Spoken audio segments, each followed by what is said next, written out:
Hi friends, आज इस video में हम देखेंगे chapter 2 interior of the earth of class 8 geography Maharashtra board.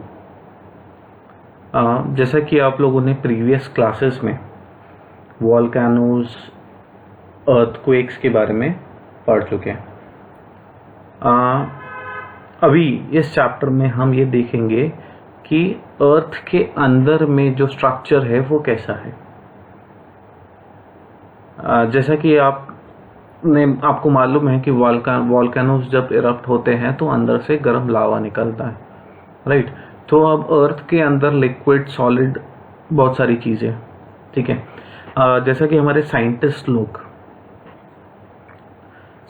लोग ये मानते हैं कि अर्थ पहले गैसियस स्टेट में था एंड ड्यू टू रेडिएशन उसने अपनी हीट लूज किया और जो उसका आउटर सरफेस है it rotate around itself and radiates the heat, तो उसके वजह से जो आउटर सरफेस है वो कूल डाउन होके सॉलिड हो गया, ठीक है। अब ये जो कूल डाउन है वो बाहर से अंदर की तरफ हुआ, ठीक है। तो बाहर का पहले कूल डाउन होके सॉलिड हो गया, उसके बाद धीरे धीरे अंदर। तो अभी भी देखा जाए तो अंदर का जो टेम्परेचर है अर्थ के अंदर का वो कंपेरेटिवली ज़्यादा है।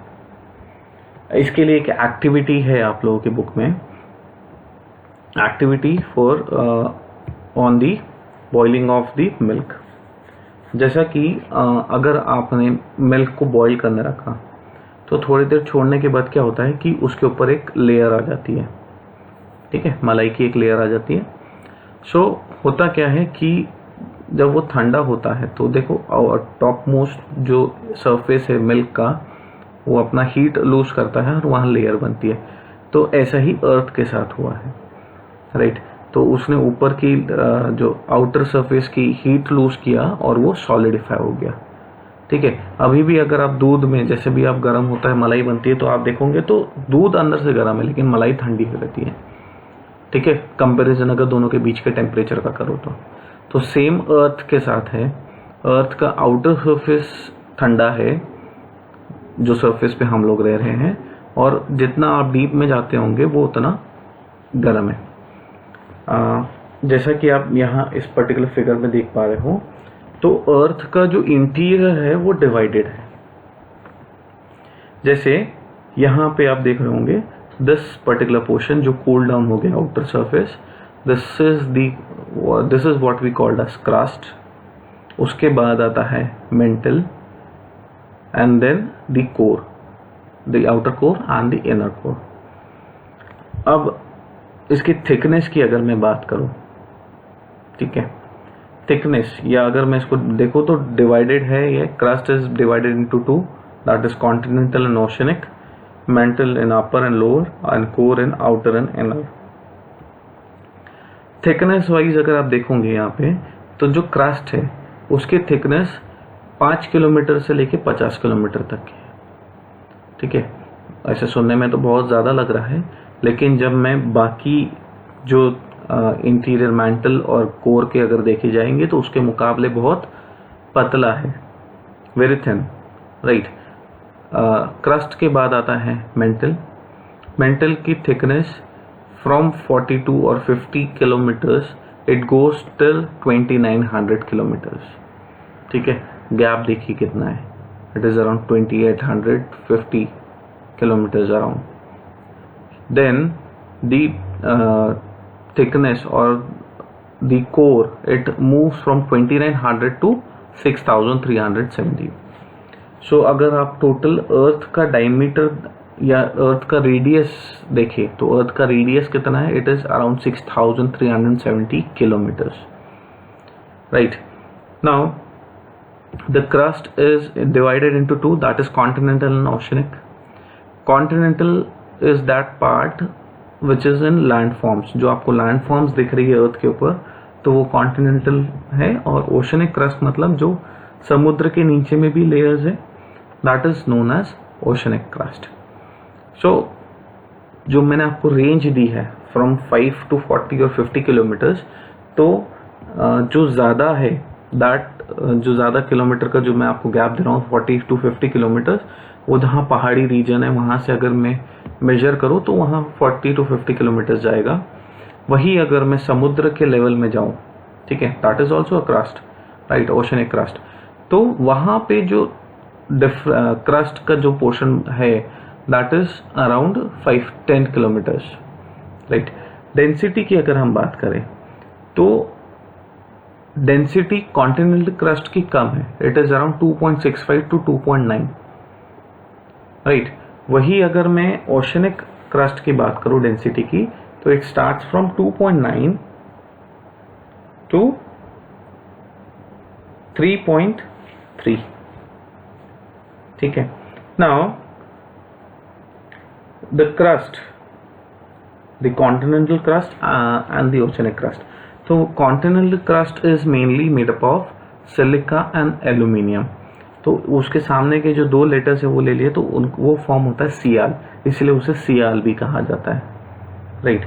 वही अगर ओशनिक क्रस्ट की मैं बात करूं तो it is formed mainly from silica and magnesium, तो उनके भी स्टार्टिंग के दो लेटर्स ले लिए तो that is Seema, SIMA, right. Now moving further, next one is mental. Mental is being divided into two, that is lower and upper mental. अब जो आपका अपर मेंटल है वो मेनली लिक्विड स्टेट में है, ठीक है, not fully solidified, liquid state में है, और जो मैग्मा चेम्बर्स है, मतलब जो लावा निकलता है वॉल्केनो में, वो मेंटल में जो मैग्मा है वहां से निकलता है, ठीक है। सो दिस लेयर, इसका दूसरा नाम क्या है, एथनोस्फीयर, एस्थेनोस्फीयर, राइट। अभी जो अर्थक्वेक्स वगैरह आते हैं, राइट, तो अर्थक्वेक्स के जो एपिसेंटर मतलब जहां से वो जनरेट होता है उसको एपिसेंटर कहा जाता है। तो अर्थक्वेक का जो एपिसेंटर है वो इस पर्टिकुलर रीजन में रहता है, मेंटल में।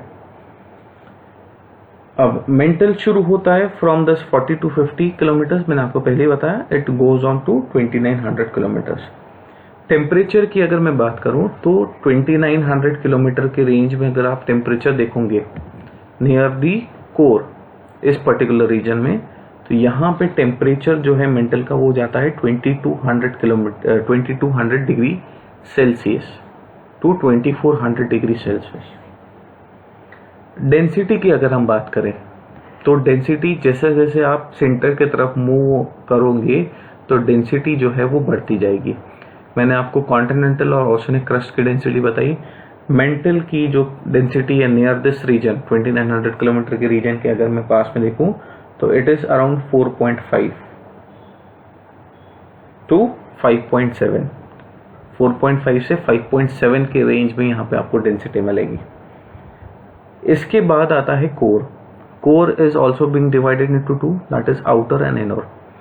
तो जो आउटर कोर है, आउटर कोर जो है आपका that is in liquid form, और जो सबसे इनर कोर है, इनर कोर जो है वो आपका सॉलिड फॉर्म में है। इसका डेप्थ देखेंगे तो जो आउटर कोर है it starts from 2900 kilometres to 5100 kilometres, और जो इनर कोर है वो 5100 किलोमीटर से 6370 किलोमीटर तक जाता है, राइट। आउटर कोर जो है आपका it mainly made up of iron and निकल, आउटर और इनर कोर, राइट। तो आउटर कोर आपको मैंने बताया that is in liquid form. अब अर्थ भी रोटेट हो रहा है, तो ये भी जो आपका लिक्विड फॉर्म है ये भी रोटेट होता है स्पाइरल फॉर्म में, राइट। नेक्स्ट हम बात करेंगे डिसकंटिन्यूटी की। डिसकंटिन्यूटी क्या होता है, जो ट्रांजिशन जोन है, ट्रांजिशन जोन किसको बोलते हैं, अगर आप दो लेयर अलग अलग रखोगे तो दोनों के बीच में जो डिफरेंस है that is known as transition zone, या एक जो बॉर्डर लाइन बोलते हैं उसको कहते हैं ट्रांजिशन जोन। मैंने आपको बताया था कि जो क्रस्ट है that is made up of sial, जो कॉन्टिनेंटल क्रस्ट है वो सियाल है, and then oceanic crust that is of sima, that is silicon and magnesium, this is silicon and aluminium. तो अब ये जो दोनों के बीच में जो लेयर है इन दोनों के डिफरेंस का, तो this is known as discontinuity, right. Now, why it is named as Conrad discontinuity? Because the scientist named Conrad discovered this discontinuity. That is why it is being named as Conrad discontinuity. Now, one more type of discontinuity is Moho discontinuity. It is the difference between the crust and the mantle. दोनों के बीच में जो layer रहेगी, that is known as Moho discontinuity. It is being named after the scientist, that his name is Mohrvik. That is why it is being named as Moho discontinuity. Next is magnetic field. देखिए, मैंने आपको कहा था कि ये जो core है, outer core, ये लिक्विड फॉर्म है अब, और ये बना हुआ है आयरन निकल से. सो अब क्या होता है कि आपका अर्थ जो है इट इज बीइंग रोटेटिंग. तो इसके वजह से क्या होता है कि ये जो लिक्विड फॉर्म में है ये स्पाइरल रोटेट होता है. स्पाइरल रोटेट होने की वजह से क्या होता है, करंट डेवलप होते हैं, इलेक्ट्रिक करंट्स डेवलप होते हैं. और इसको जो ये जो पूरे प्रोसेस है इसको कहा जाता है डायनामो इफेक्ट. ठीक है. तो अब इसके वजह से क्या होता है, ये आयरन वगैरह की वजह से इलेक्ट्रिक करंट जनरेट होता है, उसके वजह से मैग्नेटिक फील्ड जनरेट होती है. ठीक है. तो हमारा जो अर्थ है it act like a magnetic bar. तो अब ये जो इलेक्ट्रिक फील्ड, जो मैग्नेटिक फील्ड जनरेट होती है, ये अर्थ के कुछ डिस्टेंस तक के कवर करती है. तो अगर आप देखोगे तो अर्थ के बाहर तक के ये कवर कर रही है मैग्नेटिक फील्ड. मैग्नेटिक फील्ड हमको ये जो सोलर विंड्स है, सन से जो सोलर विंड्स आती है उससे अर्थ को प्रोटेक्ट करती है.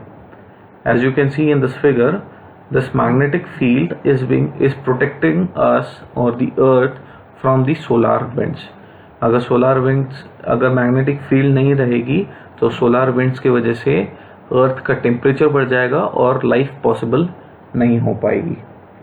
That's all.